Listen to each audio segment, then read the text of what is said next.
श्रद्धालु जिज्ञासु श्रोताओं,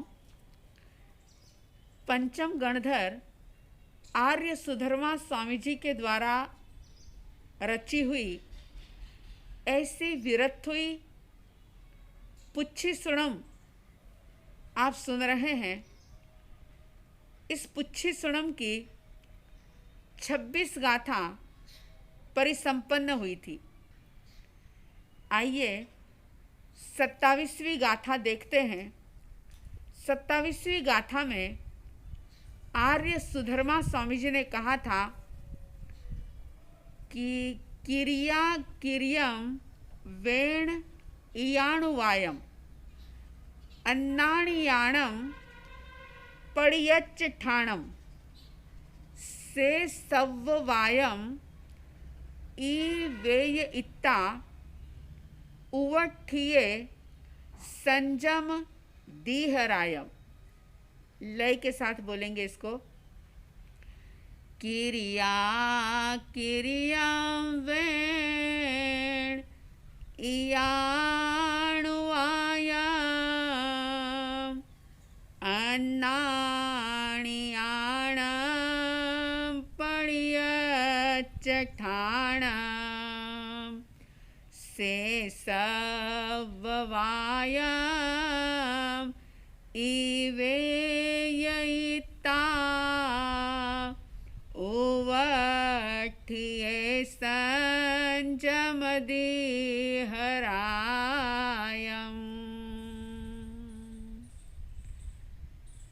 इस गाथा में आर्य सुधर्मा स्वामी जी ने क्या कहा है, इसकी बात हम बाद में करें। पहले ये देख लें कि इस गाथा का लाभ क्या है। जैसा कि अब तो आपको सभी को अच्छे तरह से ये बात रोम रोम में बस गई होगी कि परमात्मा की भक्ति करने का आंतरिक लाभ कर्मों की निर्जरा, आत्मा की विशुद्धि ही है। और इसी लक्ष्य को लेकर के हमें परमात्मा की गुणों की स्तुति करनी है। लेकिन इसका बाह्य लाभ भी, जैसा कि आचार्यों ने बताया, तो आचार्य भगवंतों का ऐसा कहना है कि इस गाथा का पारायण करने से, स्वाध्याय करने से कर्मों की निर्जरा के साथ साथ यात्रा सुखपूर्वक संपन्न होती है। अब वो यात्रा बाहर की यात्रा हो चाहे भीतर की यात्रा हो, क्योंकि जो व्यक्ति जैसा होगा वैसी उसकी यात्रा होगी। अगर बहिर्मुखी है तो बाहर में यात्रा करेगा, और अगर अंतर्मुखी है तो उसकी यात्रा अंतर की ओर चलेगी। यात्रा तो आप हम सभी कर रहे हैं। कोई मोक्ष मार्ग पर यात्रा कर रहा है तो कोई संसार मार्ग पर यात्रा कर रहा है, लेकिन सारे ही जीव यात्रायित हैं, सारे ही यात्रा कर रहे हैं। तो आचार्य भगवंत कहते हैं कि इस गाथा का पारायण करने से यात्रा सुखपूर्वक संपन्न होती है। अगर कोई बाहर में यात्रा कर रहा है, गाड़ी से, ट्रेन से, फ्लाइट से, बस से अगर सफ़र कर रहा है तो उसकी यात्रा निर्विघ्न संपन्न होगी।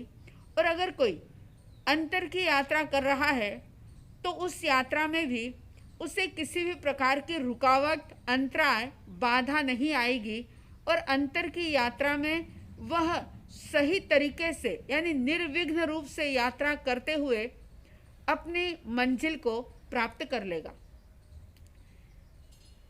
इस गाथा में परमात्मा प्रभु महावीर स्वामी जी के समय की स्थिति का वर्णन किया गया है कि उस समय में किस प्रकार की स्थिति थी। जैसे कि कहा जाता है, मैनी मैन मैनी काइंड्स, जितने दिमाग उतने ही विचार। ठीक इसी प्रकार से जब भगवान महावीर दीक्षित हुए, उस समय में पार्श्वनाथ परमात्मा की परंपरा भी मौजूद थी, लेकिन जो भगवान पार्श्वनाथ ने चातुर्याम धर्म का जो निरूपण किया था, समय के साथ साथ उनके उस बात में, लोगों के आचरण में काफ़ी फर्क आ गया था। और जैसा कि हर तीर्थंकर के बाद ऐसा होता ही आया है, और कोई भी तीर्थंकर बने बनाए मार्ग पर नहीं चलते, वे स्वयं अनुभव करते हैं, अनुभव करके सत्य को जानते हैं, अनुभव करते हैं, और साधना के द्वारा अनुभव करके वे फिर लोगों को सत्य का मार्ग दिखाते हैं। बनी बनाई लीक पर तीर्थंकर कभी भी नहीं चलते। और यही कारण था कि पार्श्वनाथ परमात्मा की परंपरा में जो परंपरा चली आ रही थी, उसमें वर्धमान कुमार दीक्षित नहीं हुए, अकेले ने दीक्षा ली, और दीक्षा लेकर के साधना करते रहे। साधना के दो ही आयाम थे, तप और ध्यान, क्योंकि तप के द्वारा अपने शरीर को साध रहे थे, और ध्यान के द्वारा वे अपने भीतर को साध रहे थे। इस प्रकार से उनकी यात्रा चल रही थी, कर्मों की निर्जरा होती चली जा रही थी।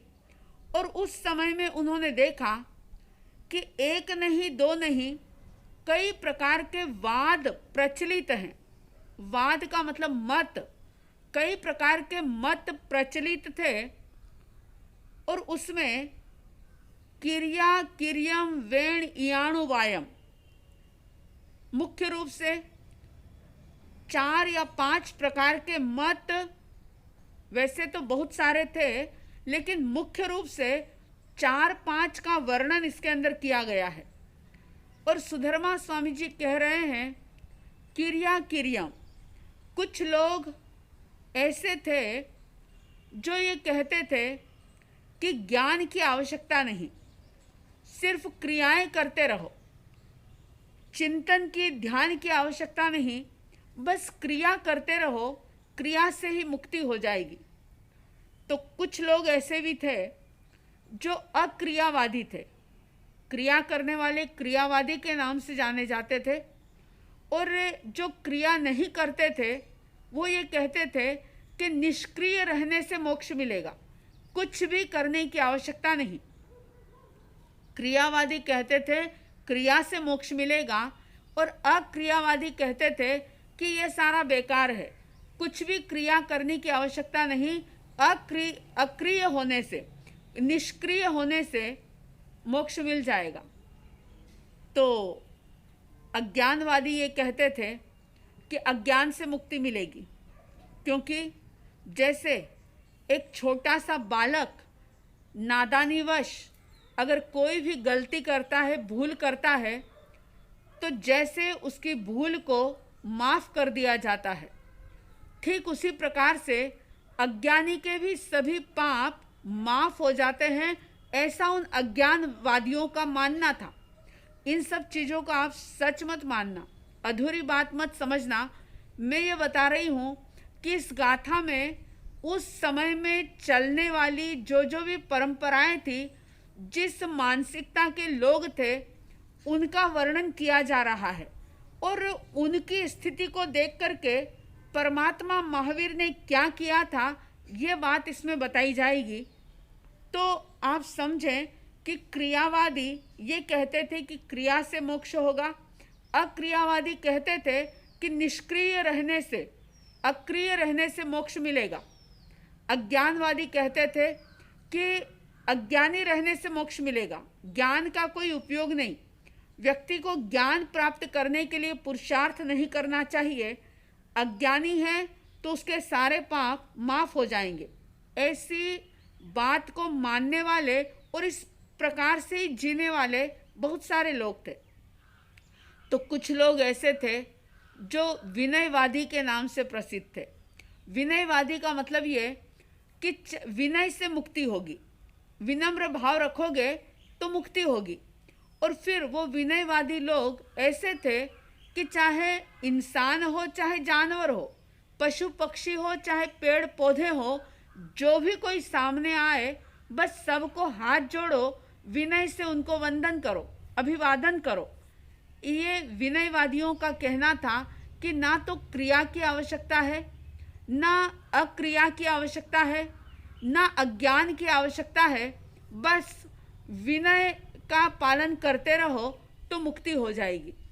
कुछ लोग ऐसे भी थे जो नियतिवादी थे कि जो नियति में होगा वो हो जाएगा, पुरुषार्थ करने की कोई आवश्यकता नहीं। इस प्रकार से सारे ही लोगों ने एक एक बात को पकड़ लिया था और उसी को वे मोक्ष का मार्ग मान रहे थे। भगवान महावीर स्वामी जी ने उस समय की सारी स्थिति को देखा और ये जाना कि सारे ही लोग जो इन मतों को मानने वाले हैं वे एकांतवादी बन रहे हैं।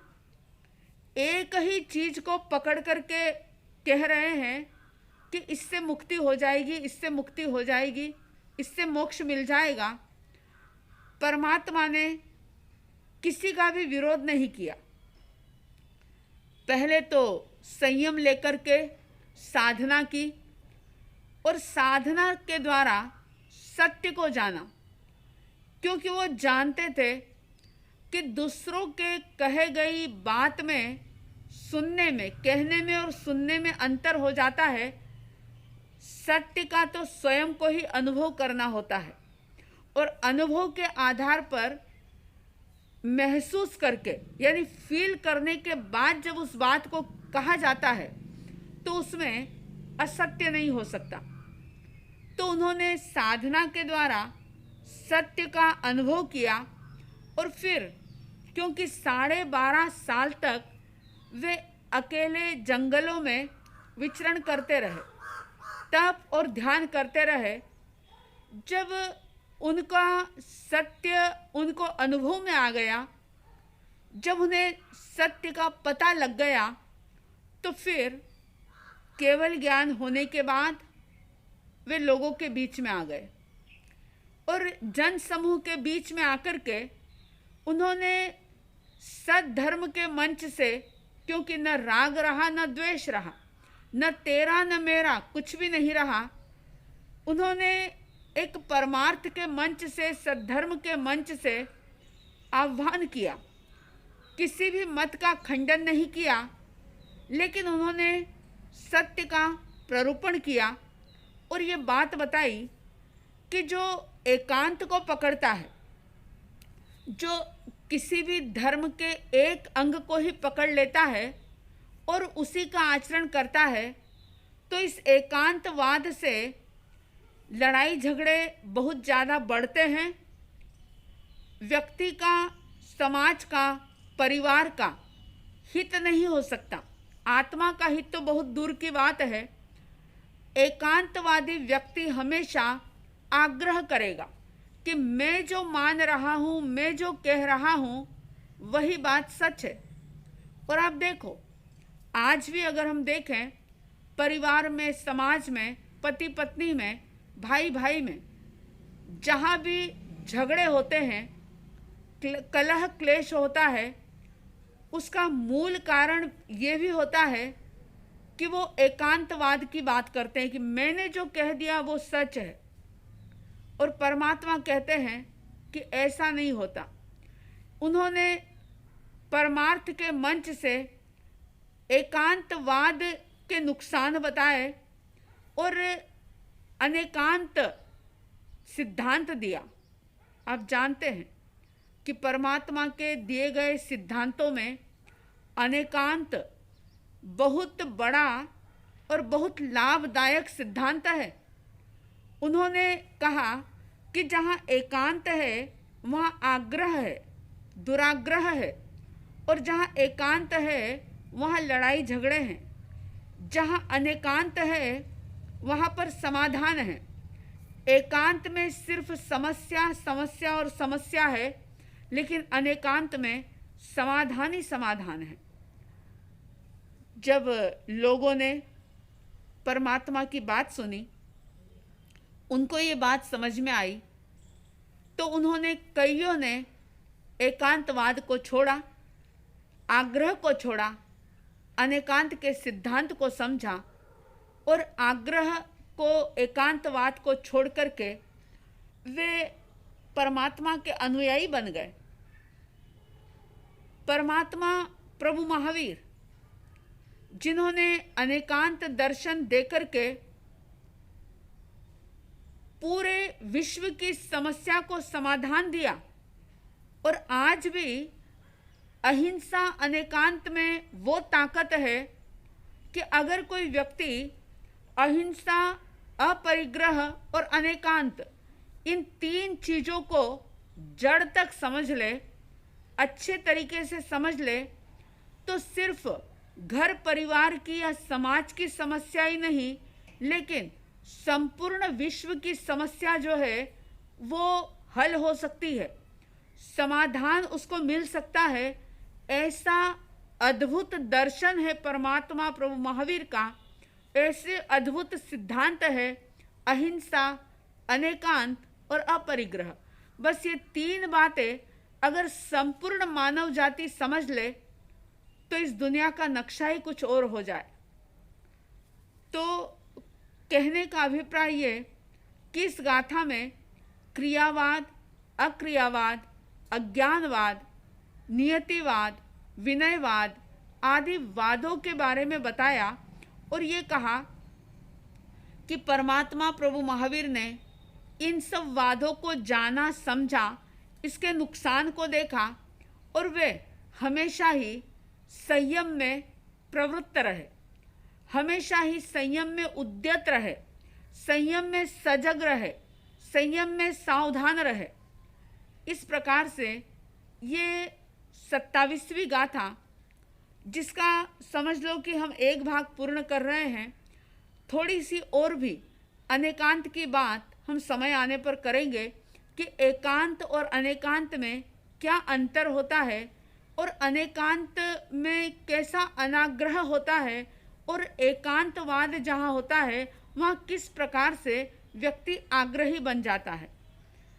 परमात्मा महावीर ने कहा कि पढ़मम नाणम तवोदया, पहले ज्ञान फिर क्रिया। अगर ज्ञान नहीं है तो तुम क्रिया क्या करोगे, और अगर अज्ञानी है तो वो क्या समझ पाएगा कि श्रेष्ठ क्या है और गलत क्या है, सही क्या है, गलत क्या है, वो समझ ही नहीं पाएगा। इसलिए ज्ञान भी जरूरी है, ज्ञान के साथ साथ क्रिया भी जरूरी है। और फिर ज्ञान क्रिया करते करते एक समय ऐसा आता है कि व्यक्ति अपने आप ही अक्रिय हो जाता है। अक्रिय का मतलब ये नहीं कि कुछ करना धरना नहीं, बस ऐसे ही बैठ जाओ, वह अयोगी बन जाता है। 14वें गुणस्थान में जाकर के वो स्थिति आती है कि व्यक्ति अयोगी बन जाता है, यानी पूरी तरह से निष्क्रिय बन जाता है, और फिर वो स्थिति भी बहुत कम होती है, तुरंत ही मुक्ति अवस्था, मोक्ष अवस्था प्राप्त हो जाती है। तो आप हम सभी इन एकांतवाद को समझ करके इनका त्याग करें, अपने जीवन की समस्याओं को परमात्मा महावीर के अनेकांत सिद्धांत को अपना करके समाधान दें, हल करें, और इस वीरत्वि का पारायण करते हुए अद्भुत आनंद का अनुभव करें। परमात्मा के प्रति आप सब में श्रद्धा का भाव, भक्ति का भाव, दृढ़ आस्था का भाव निरंतर निरंतर प्रवर्धमान हो, बढ़ता रहे, ऐसी साध्वी द्वय की तरफ से हार्दिक हार्दिक शुभ मंगल कामनाओं के साथ, बड़े ही भक्ति के भावों के साथ परमात्मा का स्मरण करते हुए उनको वंदन करेंगे। जिनका परम पावन चरित जल निधि समान अपार है, जिनके गुणों के कथन में गणधर न पावे पार है। बस वीतराग विज्ञान ही जिनके कथन का सार है। उन सर्वदर्शी सन्मति को वंदना शत बार है। उन सर्वदर्शी सन्मति को वंदना शत बार है। इन्हीं शुभ और मंगल भावनाओं के साथ जय प्रभु महावीर, जय गुरु आनंद।